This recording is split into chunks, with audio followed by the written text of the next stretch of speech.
Depuis un certain nombre d'années, on voit qu'il y a une prise de conscience des chrétiens, des Parisiens, à cette question des migrants et à cette attention aux migrants. Comme je le dis souvent, la première chose, c'est convertir les cœurs. Donc tout tourne autour de la sensibilisation, du changement de regard sur les personnes qu'on accueille, qui viennent frapper à notre porte. Voilà, ça c'est essentiel, c'est le premier point. Après, il y a effectivement des choses plus concrètes qui se sont passées au cours de cette année 2016, après l'invitation en septembre 2015 du pape et de notre archevêque sur cet accueil des réfugiés, mais des migrants d'une façon plus globale, des initiatives qui ont tourné déjà autour de l'apprentissage du français. Il y a aussi tout le côté convivial, fraternel qui s'est mis en place dans certaines paroisses. Et puis des opérations aussi sur le logement, une quinzaine d'opérations aujourd'hui, projets, qui tournent autour du logement, permettant aux personnes d'avoir une vraie vie dans notre cité.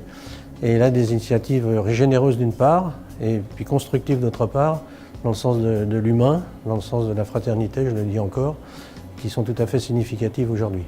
Mais cette année, il se trouve qu'il y a eu cet événement important des campements de réfugiés et de migrants entre Stalingrad et l'avenue de Flandre, enfin dans le 19e. Ça a vraiment impacté le quartier assez fort. Les gens ont été soit très attentifs et très aidants, soit très inquiets, apeurés.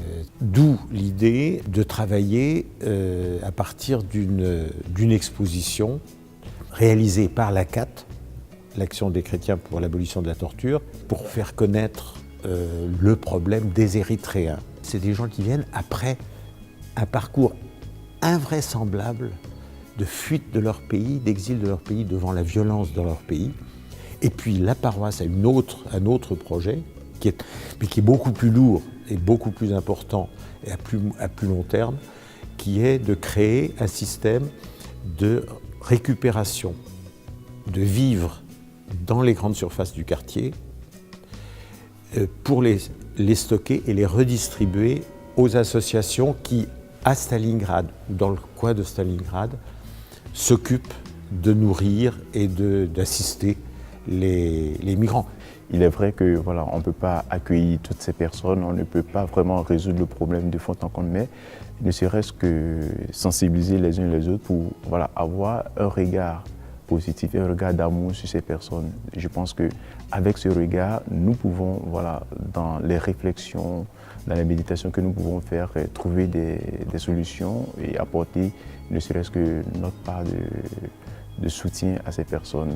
Et comme le pape le dit, je pense que la question des réfugiés est une question voilà, délicate qu'il faut justement voilà, faire face avec beaucoup d'humilité, beaucoup d'amour dans l'esprit, d'accueillir l'autre comme un frère, comme une personne humaine.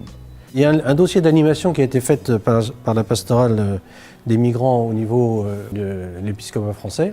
Et ce livret, déjà, comporte la lettre du pape sur les mineurs migrants vulnérables et sans voix. Et puis ensuite, il y a des repères aussi pour des animations de groupes et des groupes de réflexion sur cette question des migrants et des réfugiés. Donc moi, j'invite vraiment à prendre ce livret, à le lire pour pouvoir enrichir les célébrations liturgiques du dimanche 15 janvier.